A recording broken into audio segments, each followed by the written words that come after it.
what we have here is my first tool grind.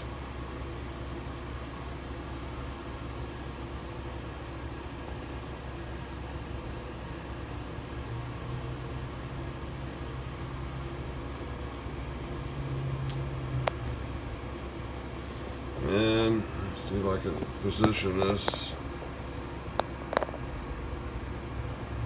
a little differently.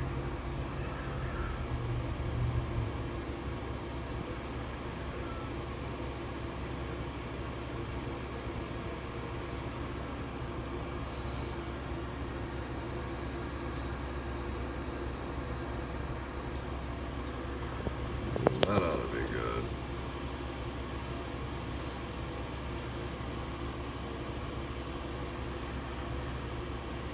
Okay,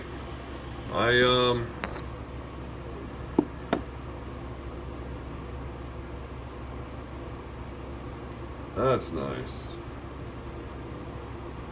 I picked up a grinder at Harbor Freight. It is the 8-inch with light. There's the light.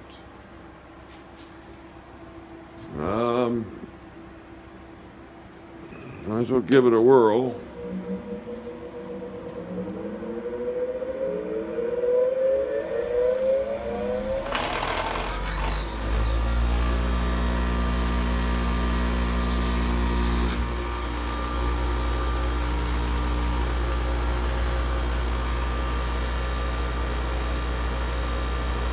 There's a little bit of vibration from things I have on the table, but for the most part,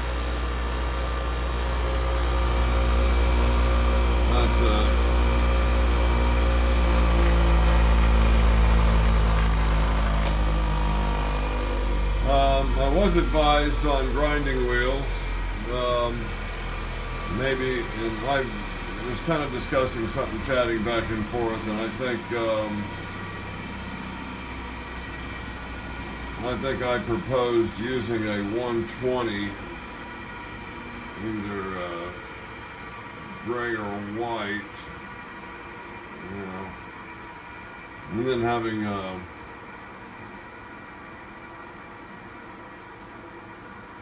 silicone carbide for my fine. You can see that in the comments of the last video. We had a little dialogue there. So I also picked up a new clock, and I got the poor man's DRO, and I always mention that it came with its own screw, and you do not have to oil these. Do not have to oil it. Apparently there's electronics in there. I had one back when I had a compound, and I'll be damned if it just didn't get too much oil and stopped working.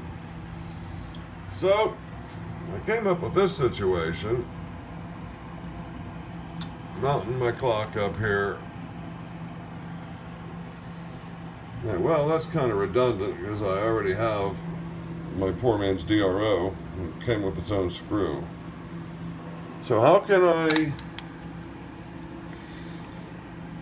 mount that here?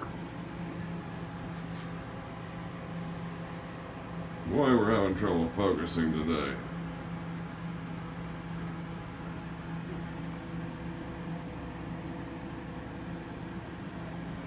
Well,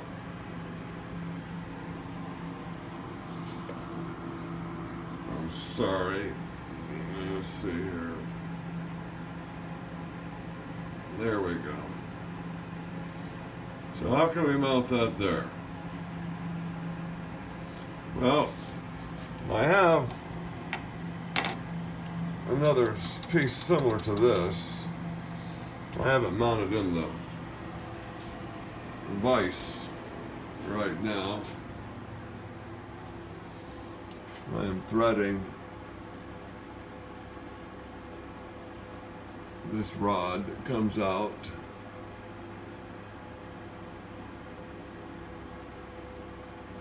an M6. So basically this area here is threaded, and let's go back to the lathe.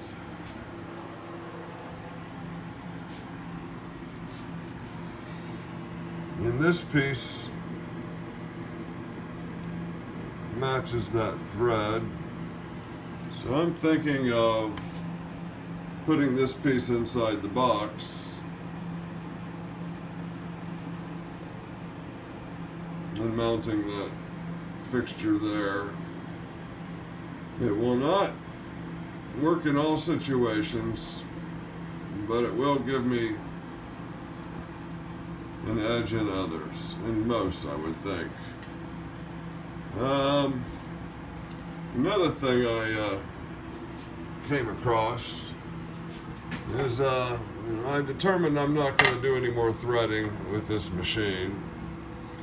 So this is my my threading gauge, or my thread clock. It engages with the lead screw. Let's see. It mounts here. There we go. And then the bottom block I'm holding, my thumbnail, will swivel up into position. So with this in place, my range of travel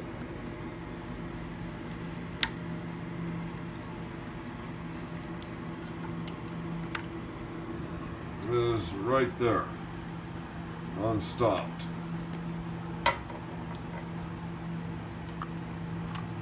This is heading. So without that, I have an additional 2 inches, roughly, which is pretty significant, considering with the 4-jaw chuck, my range of travel is 3.8 inches. So you can add 2 inches to that. Of course, that's 5'8", and I was born in '58, so that's all got to match. With the 3-jaw chuck, I think I might gain another. I may gain another 1.5 inches. Well, let's hold this up and see. Okay. I'll do a little quick check of my toolbox. Here's a little box of things I've taken off the lathe and don't want to misplace. And my extra batteries, my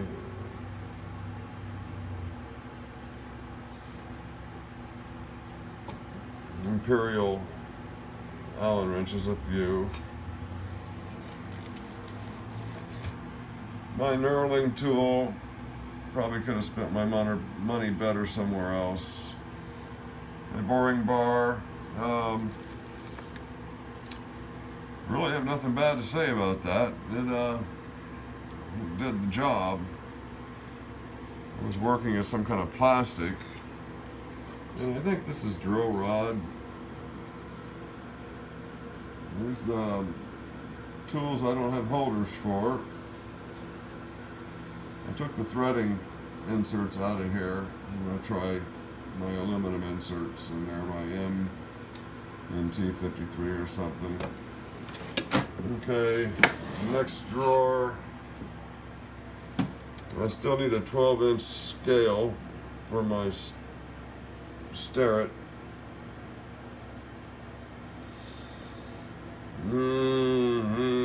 Combination protractor.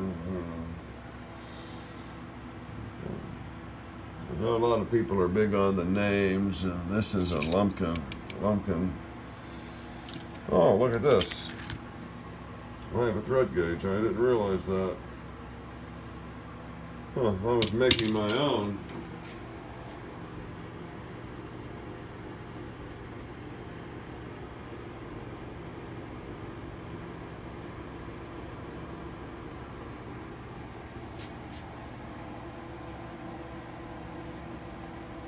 Too much time on my hands.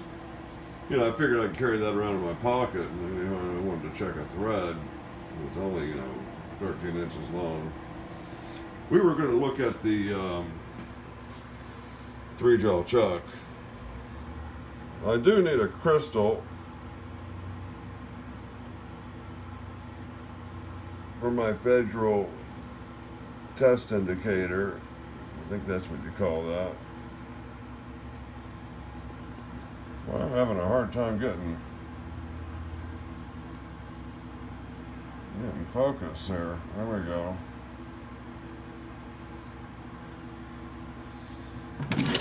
Okay. And